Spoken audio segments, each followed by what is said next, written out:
पिंड दान का अधिकारी कौन? यदि आप मेरी चैनल में नए हो तो मेरी चैनल को सब्सक्राइब करें, शेयर करें और लाइक करें। धन्यवाद। हर बार की तरह इस बार भी राजा विक्रमादित्य ने बेताल को अपने कंधे पर लादा और आगे बढ़ने लगे। सफर लंबा था, इसलिए बेताल ने राजा को फिर से एक नई कहानी सुनाई। बेताल कहता है, ये कहानी है विधवा भागवती और उसकी बेटी धनवंती की। भागवती के विधवा होने के बाद उसके पति के रिश्तेदार उसका सारा धन लेकर भागवती और उसकी बेटी को घर से निकाल देते हैं। इसके बाद दोनों माँ बेटी दूसरे नगर के लिए निकल पड़ती हैं। रास्ते में दोनों एक जगह आराम करने के लिए रुकती हैं तो वहाँ एक सिपाही एक चोर को बांध कर रखे रहता है। चोर को प्यास लगी होती है, वो भागवती और उसकी बेटी धनवंती से पानी पिलाने के लिए विनती करता है। पानी पीने के बाद वो माँ बेटी से सारी बातें पूछता है कि उनके साथ क्या हुआ था। सारी बातें सुनने के बाद चोर धनवंती के साथ शादी करने की इच्छा रखता है। ये सुनकर भागवती को गुस्सा आता है और वो उस सिपाही को चोर की बात बताती है। सिपाही भी चोर पर गुस्सा जाहिर करते हुए कहता है कि कुछ दिनों में तुम्हें फांसी लगेगी और तुम शादी करने की बात करते हो। ये सुनकर चोर कहता है, बहुत पाप किए हैं मैंने, अब लगता है कोई तो हो जो मरने के बाद मुझे पानी दे सके। मेरा कोई बच्चा नहीं है, मैं चैन से मर भी नहीं सकता, भूत बनकर भटकूंगा मैं। ये सब सुनने के बाद सिपाही वहां चोर को बांधकर आराम करने चला गया। सिपाही के जाने के बाद चोर भागवती और उसकी बेटी धनवंती को अपने छिपाए धन के बारे में बताने लगा।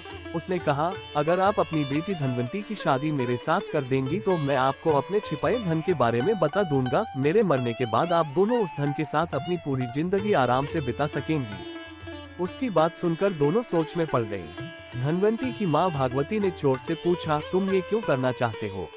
तो चोर ने कहा, शादी के बाद मेरा जो बच्चा होगा वो मेरे मरने के बाद पिंडदान करेगा, जिससे मुझे मुक्ति मिल जाएगी और मैं भूत नहीं बनूंगा। ये सब सुनने के बाद भागवती अपनी बेटी की शादी चोर से कराने के लिए तैयार हो जाती है। दोनों की शादी होती है और जल्द ही दोनों को एक बच्चा भी होता है। कुछ दिनों बाद चोर को फांसी लगा दी जाती है। भागवती और धनवंती काफी दुखी होते हैं। कुछ दिनों बाद भागवती को चोर की बात याद आती है कि एक गुफा में मूर्ति के सामने की जमीन के नीचे उसने खजाना छिपाकर रखा था। दोनों माँ बेटी वहां जाकर देखते हैं और जमीन खोदने लगते हैं। फिर उन्हें वहां सोना चांदी और पैसे मिलते हैं। धनवंती फिर भी दुखी रहती है और कहती है, अगर पैसे नहीं मिलते लेकिन वो जिंदा रहते तो मुझे सब कुछ मिल जाता। भागवती बेटी को समझाते हुए बोलती है कि अगर पैसा है तो सारी खुशी मिल जाएगी। उसके बाद दोनों माँ बेटी एक नए शहर जाकर खुशी खुशी अपनी जिंदगी बिताने लगते हैं। कुछ समय बाद भागवती की सहेलियां धनवंती की शादी कराने को लेकर पूछने लगती हैं। भागवती कहती है, मुझे अपनी बेटी की शादी तो करवानी है, लेकिन लड़का ऐसा होना चाहिए जो घर जमाए बनकर रहे। फिर कुछ वक्त बाद एक पंडित लड़का उनके घर आता है, जिसके सामने भागवती अपनी बेटी धनवंती के शादी का प्रस्ताव रखती है। उनका बड़ा घर और पैसे देखकर वो लड़का लालच में आकर शादी के लिए हाँ कर देता है। वो कुछ वक्त तक उनके साथ रहता है और उनका भरोसा जीतने के बाद एक रात घर के सारे गहने और पैसे लेकर भाग गया। इस दुख में धनवंती की माँ भगवती की मौत हो गई और धनवंती गरीब और अकेली हो गई। उसके बाद वो उस शहर से अपने बच्चे के साथ दूसरे शहर निकल पड़ी। समय बीतता गया और धनवंती किसी तरह अपना गुजारा करने लगी। धीरे धीरे धनवंती का बच्चा भी बड़ा होने लगा। एक दिन दोनों माँ बेटे रास्ते में भटक रहे थे कि इतने में उन दोनों की नजर एक राजकुमार पर पड़ी, जिसके गले को एक अजगर ने जकड़ रखा था। धनवंती के बेटे ने उस अजगर को काफी मुश्किलों के बाद राजकुमार के गले से निकाला, लेकिन अफसोस तब तक राजकुमार की मौत हो गई थी। इसी बीच राजकुमार के पिता, जो कि उस राज्य के राजा थे, वो वहां पहुंच गए। बेटे की मौत से वो काफी दुखी हुए, लेकिन धनवंती के बेटे के साहस को देखते हुए राजा ने धनवंती के बेटे को गोद लेने का फैसला किया। धनवंती और उसका बेटा महाराज के यहाँ रहने लगे।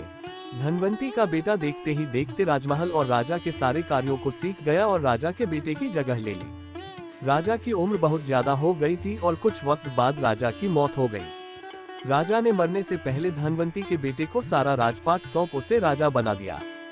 उसके बाद धनवंती ने अपने बेटे से कहा कि पिता की मौत के बाद बेटे को पिता की आत्मा की शांति के लिए श्राद्ध और पिंडदान करना होता है। ये बात सुन उसका बेटा अपनी माँ धनवंती के साथ पिंडदान करने निकल पड़ा। जब वो नदी के किनारे पहुंचा तो उसे 3 हाथ दिखाई दिए। इतनी कहानी सुनाने के बाद बेताल रुक गया और हर बार की तरह इस बार भी उसने राजा विक्रमादित्य से सवाल पूछा, बताओ राजन, उस लड़ने का पिता कौन है? धनवंती का बेटा किस हाथ में पिंड देगा?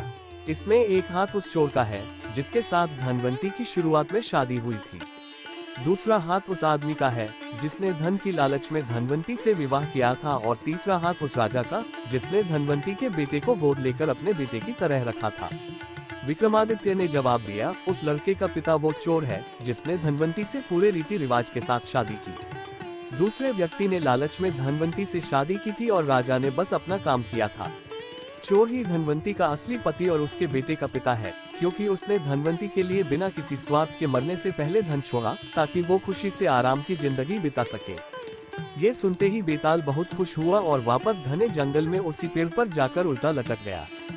कहानी से सीख, जो इंसान बिना किसी स्वार्थ के कोई काम करता है उसे कभी न कभी अच्छा फल जरूर मिलता है। पूरी कहानी सुनने के लिए धन्यवाद।